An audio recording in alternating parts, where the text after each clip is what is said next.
تو سرمایہ کار بھی پاکستان سے بھاگ گئے, برین ڈرین ہو رہا ہے. جو پڑھے لکھے لوگ ہیں, ڈاکٹرز بہت بڑی تعداد میں چلے گئے, انجینئرز بہت بڑی تعداد میں چلے گئے, کاروباری لوگ, آئی ٹی ایکسپرٹس جو ہنرمند ہیں وہ پاکستان چھوڑ چھوڑ کر باہر جا رہے ہیں. لگ بھگ پاکستان نے 40,000 ارب کا قرضہ لیا ان 4 سالوں میں. 40,000 ارب کا, اتنا قرضہ پاکستان جب سے بنا تب سے لے کر اب تک لیا تھا. تو قرضہ لینے کا بھی پاکستان نے سارا ریکارڈ توڑ دیا. پاکستان کی ملٹری اسٹیبلشمنٹ نے گزشتہ 4 سالوں میں سب کچھ کر کے دیکھ لیا.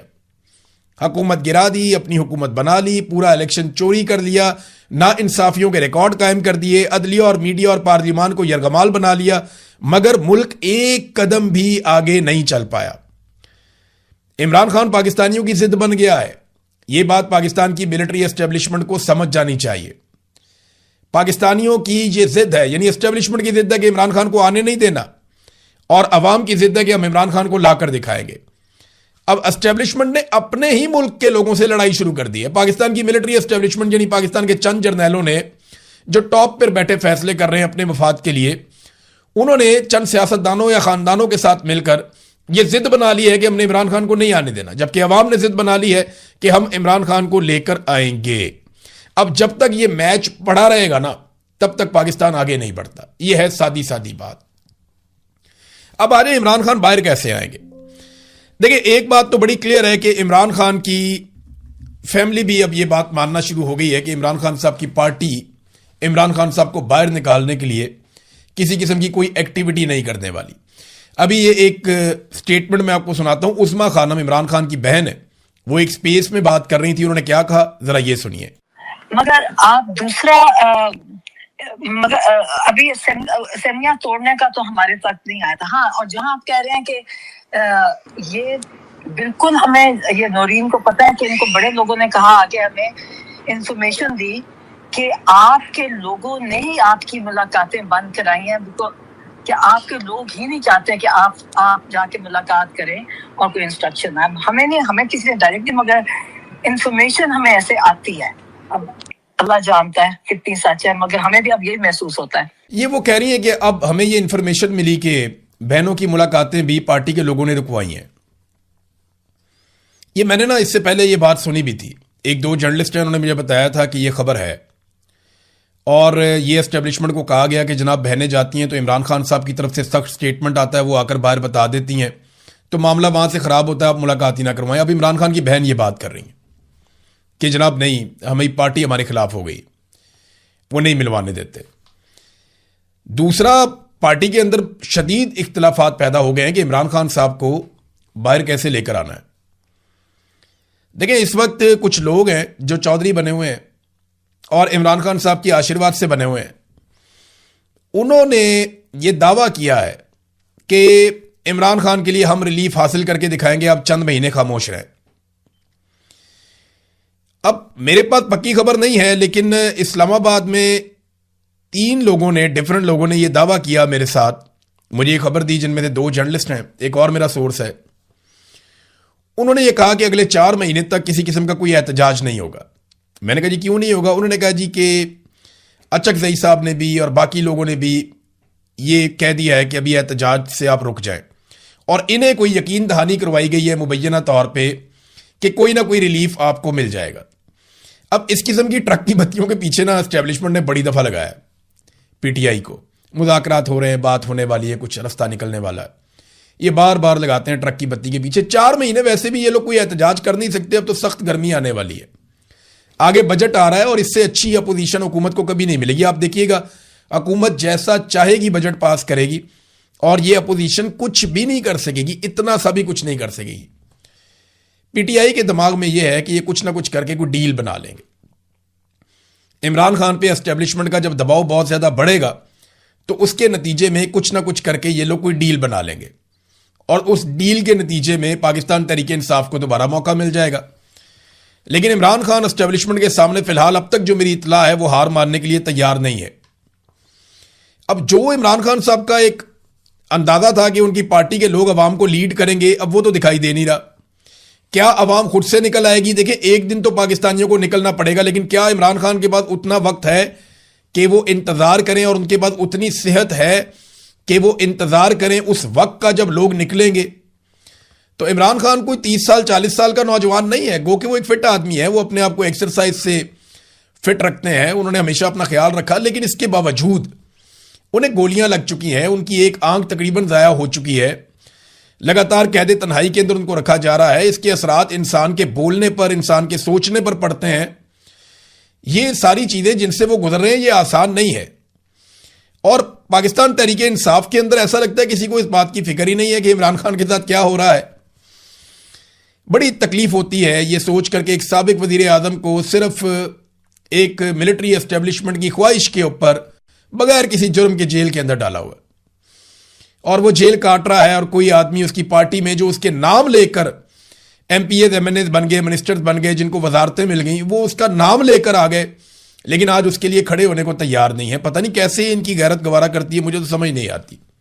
یہ بینیفیشری ہیں سارے عمران خان کے، سارے عمران خان کے بینیفیشری ہے، ان میں سے کوئی بھی مار کھانے کے لیے تیار نہیں ہے، کوئی بھی جیل جانے کے لیے تیار نہیں ہے۔ عورتوں نے اچھی لڑائی لڑی ہے، یعنی سنم جاوید نے اچھی لڑائی لڑی ہے، یاسمین راشد صاحبہ نے اچھی لڑائی لڑی ہے، جب تک وہ باہر تھی انہوں نے بڑی اچھی لڑائی لڑی، عالیہ حمزہ صاحبہ نے، اور بہت ساری خواتین ہیں، میں نام لینا بھول جاؤں، بھٹا صاحبہ ہیں، اور خواتین ہیں جو راولپنڈی میں بہت خواتین نکلتی ہیں، جو عمران خان کی بہنوں کے ساتھ بھی جاتی ہیں۔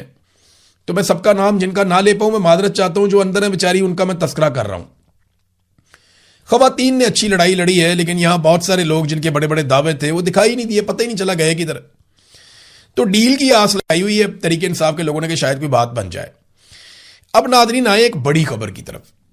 بڑی خبر جو بین الاقوامی فرنٹ سے ہے وہ یہ ہے کہ ایران نے اپنی تازہ ترین تجاویز کا نیا مسودہ پاکستان کو دیا ہے کہ یہ امریکہ تک پہنچا دیں۔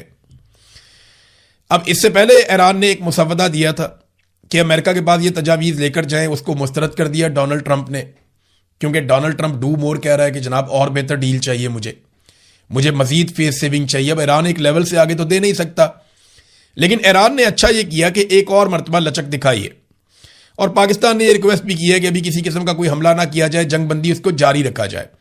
امریکہ نے اس کو غیر معینہ مدت کے لیے جنگ بندی کی ہوئی ہے، اور ایران جارحیت تو کر نہیں رہا، تو وہ بیٹھا ہوا سکون سے، لیکن جو ناکہ بندی ہوئی ہے وہ لگاتار ایران کو پریشان کر رہی ہے، اور ہر گزرتے دن کے ساتھ ایران کے لیے مشکلات بڑھ رہی ہیں۔ ایسا نہیں ہے کہ ناکہ بندی سے ایران کو کوئی پرابلم نہیں ہو رہا، بالکل ہو رہا ہے، کافی پرابلم ہو رہا ہے، اور اس پرابلم کا کوئی نہ کوئی حل ایران کو نکالنا پڑے گا۔ بہرحال انہوں نے کچھ ترامیم شدہ تجاویز دوبارہ سے پاکستانی حکومت کے ذریعے سے امریکہ کو بھجوائی ہیں۔ اب اس پہ ایک مرتبہ پھر امریکہ کا سٹیٹمنٹ آیا کہ ایران کی بھجوائی گئی نئی تجاویز سے مطمئن نہیں ہوں، ڈونلڈ ٹرمپ نے پھر کہہ دیا۔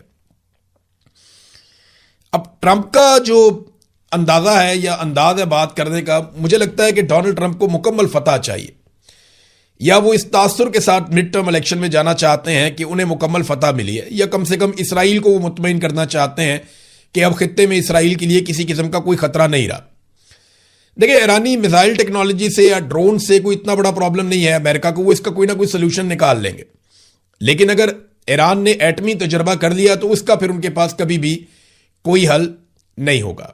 پھر جتنی مرضی ایران پہ پابندیاں لگائیں، الٹیمیٹلی ان کو ایران سے بات کرنی پڑے گی، اور ایک وقت آئے گا کہ ایران نارمل باقی ملکوں کی طرح جن کے پاس ایٹمی قوت ہونے کا ایک سرٹیفکیٹ ہے یا جن کے پاس ایٹمی ہتھیار ہے، ان کی طرح ایران بھی سروائیو کرے گا۔ ایران کو central Asia, Russia, even Pakistan side, India, یہ سب ایران سے تعلقات رکھتے ہیں۔ آپ بالکل اس کو بند کر کے نہیں رکھ سکتے، بہت بڑا ملک ہے، ایک طرف اس کے ترکی ہے، عراق ہے، اوپر رشیا ہے، سینٹرل ایشیا سے ملتا ہے، افغانستان سے ملتا ہے، پاکستان سے ملتا ہے، اور بہت بڑی سرحدیں ہیں، سامنے کی طرف عمان ہے، بہت سارے خلیجی ممالک ہیں۔ تو ایران کوئی ایسے ترن والا نہیں ہے جس کو آپ سمجھیں کہ بالکل ہی ایک دم ختم ہو جائے گا۔ تو اب یہ ایران نے تجاویز دی، لیکن ڈونلڈ ٹرمپ نے، کیونکہ ڈونلڈ ٹرمپ کے کورٹ میں بال ہے، تو ڈونلڈ ٹرمپ نے ہی فیصلہ کرنا ہے کہ اب کیا ہوگا۔ تو ڈونلڈ ٹرمپ نے کہا جی کہ وہ مطمئن نہیں ہے، یہ نہیں بتایا دونوں نے کہ تجاویز ہے کیا، لیکن ایران نے مزید فلیکسیبلٹی دکھائی ہے، تو مے بی فلیکسیبلٹی یہی ہو کہ یورینیم کو چند سالوں کے لیے وہ ڈیل دے رہے ہو کہ جی اتنے سالوں تک ہم کچھ بھی نہیں کریں گے، ہم آپ کے معاہدے کے مطابق چلیں گے، ہم یہ چیزیں طے کر لیتے ہیں۔ مے بی ایران جو ہے وہ ان چیزوں پہ ایگری کر گیا ہو۔ اور دوسرا، آبنہ ہرمز کو کھولنے کے لیے چائنا نے بھی اقوام متحدہ میں بات کی ہے، ایران کہتا ہے جی آپ یہ ناکہ بندی ختم کریں، میں آبنہ ہرمز کو کھول دیتا ہوں، تو یہ ون ون سچویشن ہو جائے گی دونوں کے لیے۔ لیکن ایران کے پاس آبنہ ہرمز کا ایک ایسا پوائنٹ اب ہمیشہ کے لیے آ جائے گا کہ وہ جب چاہے گا یہ دکھتی رگ کو پکڑ لیا کرے گا. یہ بات امریکہ کو اور عرب ممالک کو سمجھ آ گئی. وہ کوئی اس کا ایسا سلوشن نکالیں گے یا کوئی ایسا حل نکالیں گے کہ بین الاقوامی سطح پہ آبنہ ہرمز کو آئندہ کنٹرول کیا جائے گا. وہ کچھ ایسا کرنا چاہیں گے تو ایران بھی اپنے آپ کو مکمل طور پہ باہر نہیں نکالے گا. امریکہ نے کیا یہ ممکن ہے کہ امریکہ حملہ کرے؟ تو اس کے لیے جو بڑی خبر ہے میں آپ کو بتاتا ہوں کہ سینٹ کام کمانڈر ایڈمرل بریڈ کوپر اور پیٹ ہیگزٹ جو ان کے وزیر دفاع ہیں اور joint chief chairman general Dan Caine, انہوں نے ڈونلڈ ٹرمپ کو ایران کے خلاف ممکنہ نئے ملٹری آپریشن پر بریفنگ دی اور 3 آپشنز پہ غور کیا گیا.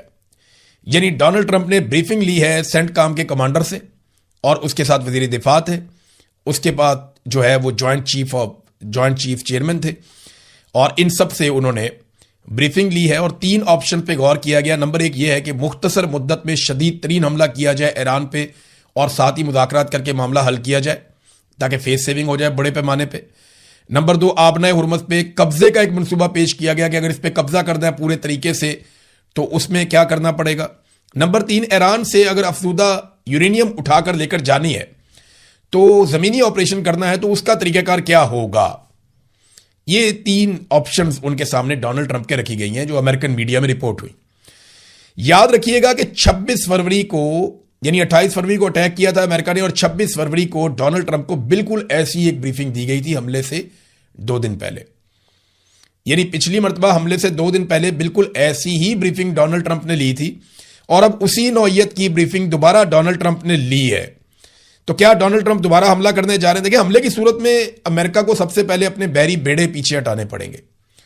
اس کی وجہ یہ ہے کہ پچھلی مرتبہ امریکی اڈوں کے اوپر جو ایران نے اٹیک کیا وہ امریکہ کے لیے ہلا دینے والی چیز تھی، وہ اس کی توقع نہیں کر رہے تھے اور کافی نقصان ہوا امریکہ کا، اسرائیل کا بھی، عرب ممالک کا بھی.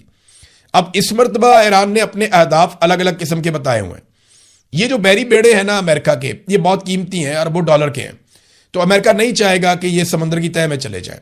لہذا وہ ان بیڑوں کو پہلے پیچھے ہٹائے گا اور اس جگہ پہ لے کر جائے گا جہاں سے وہ ایران کی رینج سے باہر چلے جائیں. پھر وہ اپنی جنگی حکمت عملی کے اوپر عمل کرے گا. یہ بہت لمبا چوڑا پروسیجر ہے. جیسے یہ لڑائی ہوئے گی آپ دیکھیں گے یہ ساری چیزیں ان کو کرنی پڑیں گی. ناظرین، امریکی صدر کو نا اگر وہ کوئی جنگ شروع کر دے تو 60 دن کے اندر اسے کانگریس سے منظوری لینی ہوتی ہے. اس حوالے سے یہ امریکہ کا آئین کہتا ہے. تو ڈونلڈ ٹرمپ سے جب پوچھا گیا کہ جناب آج 60 دن مکمل ہو گئے تو کیا آپ کانگریس سے اس کی اپروول لے رہے ہیں، تو کوئی اتنی اچھی پوزیشن تو نہیں ہے امریکہ میں ڈونلڈ ٹرمپ کی. تو انہوں نے کہا جی کہ مجھے اپروول لینے کی ضرورت نہیں ہے. اس کی وجہ یہ ہے کہ 60 دن سے پہلے جنگ بندی ہو چکی ہے. یعنی ہماری جنگ بندی تو اپریل میں شروع میں ہو گئی تھی اور جنگ 60 دن تک چلی نہیں.